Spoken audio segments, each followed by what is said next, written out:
It's really rare for me to cover a comic so soon after it's released.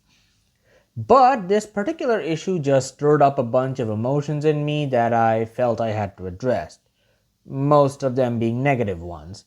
I did technically cover the DCKO announcement a while back when the roster was first announced, though I did make the mistake of assuming that it was Jarro and not Starro taking part in the whole punch fest. Even putting aside my lack of enthusiasm about the premise, the whole thing felt a little off to me. Namely because the premise is that longtime heroes who have known each other for years have to fight each other to the death to become a Darkseid equivalent, and then go back to being friends and allies like none of it ever mattered. So let's talk about DCKO, specifically issue 2. However, I guess it is kind of important to provide context, so here are the relevant events from issue 1. Darkseid about to make the Earth go boom for the umpteenth time. Heroes plan to do a tournament arc where the winner becomes Darkseid to beat Darkseid. Heroes capture all villains and place them in the Phantom Zone so that they do not interfere in the tournament. Villains immediately break out and take part in the tournament. And that brings us to the roster taking part in this issue, with Joker replacing Batman. Side note, while Luthor, Cheetah, Giganta, King Shark, Starro, and Joker all interfere and join the game, the heroes already had some questionable choices taking part among those they had vetted. While some people will take issue with Jason Todd and Harley Quinn, I think neither of them would actually be terrible wielders, as despite how they act, they would not want to see innocent people hurt most of the time.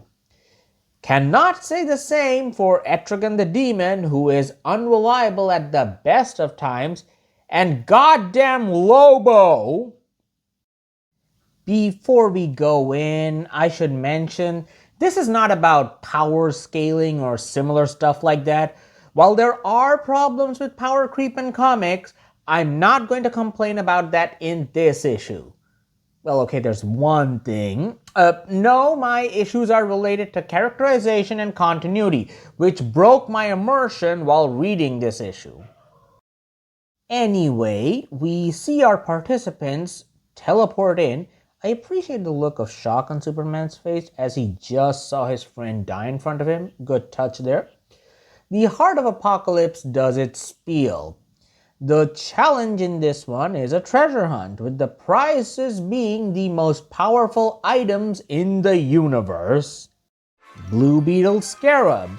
Keep in mind this says Blue Beetle Scarab and not Reach Scarab, so did they just take the scarab off Jaime?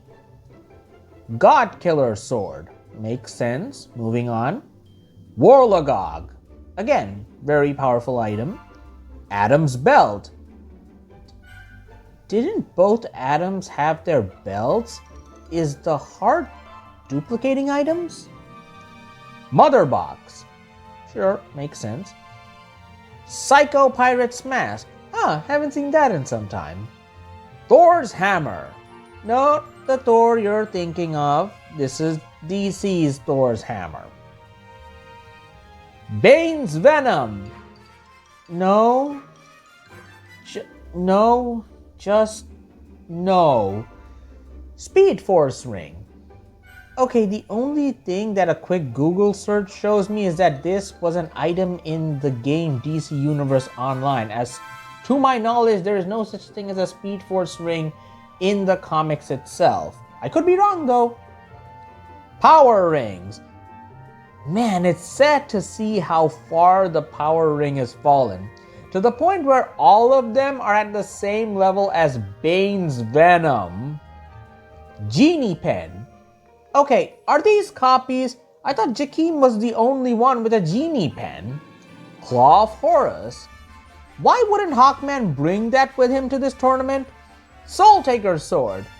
Slightly better than Bane's Venom, but not by much.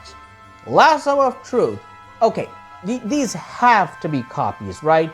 because Wonder Woman would never leave her lasso behind. Cosmic Rod. Oh hey, the original Starman's Rod. And a mystery item. So yeah, there are 16 items and 32 contestants. The math speaks for itself. The first one we see picked up is Adam's Belt, which sees Diana and Etrigan fighting over it at its location. Just as Diana takes down Etrigan and is about to deal with Giganta, Joker picks up the item, who thins out the competition by squashing Giganta and eating Connor, Hawk, and Cheetah. The second one we see is the God Killer Sword, which we see Metamorpho and Plastic Man fight over. And here's where we see a microcosm of the issues I have with this event. Not only do we have to watch heroes who have known each other for years fight each other, but Metamorpho basically melts Plas, killing him. Yeah, I know he's not dead, as death means nothing anymore. But I think the willingness to do so should mean something. Anyway, Starro shows up to try and claim the sword, but Jay runs in and takes it instead. Next up, Guy is about to pick up the Speed Force ring, but Harley gets it instead. Guy next tries to get the Claw of Horus, but Hawkman beats him to it. Meanwhile, Cyborg picks up the Mother Box without any issue.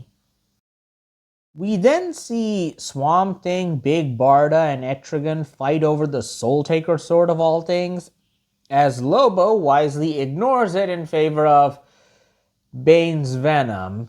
He pushes Starro away and claims it, but Starro is not one to back down and sends its duplicates to control people, claiming Lobo, Power Girl, Jay, Diana, and Firestorm. The Starro-controlled contestants create chaos as we learn that a lot of items have been claimed off-panel. This includes Supergirl picking up Psycho Pirate's mask and Aquaman the Cosmic Rod. Zatanna thankfully is able to direct Diana towards Thor's hammer as she claims it and frees the others from Starro's control. Meanwhile, Guy nearly claims Blue Beetle's scarab, only for Jason to pick it up instead. Vixen tries to claim the Genie Pen but loses it in a scuffle with King Shark, which leads to Etrigan picking it up. Zatanna claims the God Killer Sword as Star Sapphire ends up claiming all of the power rings except for the Black Ring, which Luthor picks up. Meanwhile, Supergirl tries to give her cousin, who I have been avoiding talking about so that I can talk about him later, the Psycho Pirate's mask, except Captain Atom sucker punches her and claims it instead. Man, you deserve to blow up for that. Luthor uses the Black Ring to resurrect a bunch of dead gods and six them on the battlefield, with Superman being his last target. However, Clark has realized what the mystery item is, stabs himself with kryptonite, unlocking the Omega Sanction. Just before he can attack Luthor, though, Guy claims the Warlogog and the round ends. So, here's our final tally. Joker has the Atom's Belt, Jay has the God Killer Sword, Harley has the Speed Force ring, Hawkman has the Claw of Horus, Cyborg has the Mother Box, Lobo has Bane's Venom, Aquaman has the Cosmic Rod, Diana has Thor's Hammer, Jason has the Blue Beetle Scarab, Etrigan has the Genie Pen, Zatanna has the God Killer Sword, Luthor has the Power Rings, or is it just the black one? Captain Atom has the Psycho Pirate's mask, Superman has the Omega Sanction, and Guy has the Warlogog. Since we see Swamp Thing has made it and Barda didn't, we can assume that he picked up the Soul Taker Sword. And you can immediately see the issue with this comic. The God Killer Sword has been picked up twice, while the Lasso of Truth was never picked up. Even for the people who can turn off their brain to enjoy this comic, might have a problem with the story not keeping track of events happening within this issue. Speaking of turning off your brain, one of my recurring issues with Scott Snyder's event comics is his tendency to simultaneously ignore and use previous continuity. If you are a new reader, you might be able to get past the heroes constantly backstabbing each other in this issue. However, for longtime readers, seeing Metamorpho melt Plas or Captain Atom sucker punch Supergirl might be harder to swallow. Even the dialogue between the heroes has a very, let's say, self centered tone, with very few of them acknowledging what's happening to each other on the battlefield. Star Sapphire is the only one who took on Lex in response to what he did to Superman, while Supergirl and Zatanna seem to be the only ones who tried to help their fellow heroes. As for Superman, this event is written in such a way that has Clark struggling with what he has to do to win, which is at odds with his character. However, considering he is the only one who seems to be having any moral qualms about this whole thing, the writing makes him come off as naive and ineffective. Yes, he gets the Omega sanction and moves to the next round, but the story almost seems set up to show that Superman has to be a darker character in order to save the world, which I sincerely hope is not the case. I already lived through 1 decade of people clamoring Clark to be darker. I would prefer not to do so again. This actually brings me back to that point about Snyder's use of continuity. The story cannot work if these heroes acknowledge their decade-long history, except that history is what makes the few character moments in the story work. Stuff like Joker taunting the surviving Bat family members, Jason and Harley trying to get the Joker, even Giganta going after Wonder Woman does not work as well if there is no history between these people.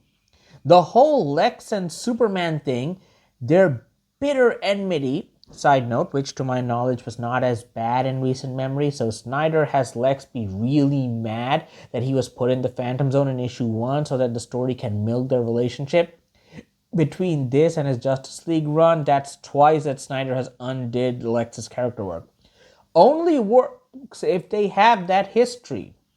So this comic exists in some weird limbo where the characters have history but do not acknowledge it, except for when it would be most dramatic. And at the end of all of this, people are gonna go back and be teammates and friends in Justice League Unlimited. Speaking of JLU, there is an explanation there where we see some heroes act a bit violently when they approach the Heart of Darkness before this event. So I would not be surprised if that is used to explain away the character discrepancies so that any consequences can be swept away. But just makes it worse as that it means we're reading a comic starring a bunch of mind-controlled violent versions of the characters we love. Finally, despite everything I just said, I do like some things about this comic. I like the guy running gag, mainly because he did end up going to the next round. I like that Starro stuck to a bunch of people's faces. It's been a while since I saw that, so that was nice.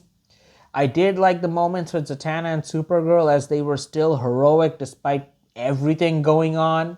I like the little details like Superman being in shock after the events of the last issue, or Joker taunting the Bat family over the death of their patriarch at his hands. Also, the art by Javi Fernandez is very frenetic, which works well for a tournament issue. There are things to like about this comic, and I'm sure there are many moments that others loved as well. But at the end of it all, the character work and lack of detail to continuity brings it down for me. Sadly, I was not able to turn off my brain. Maybe I would have liked it more if I could.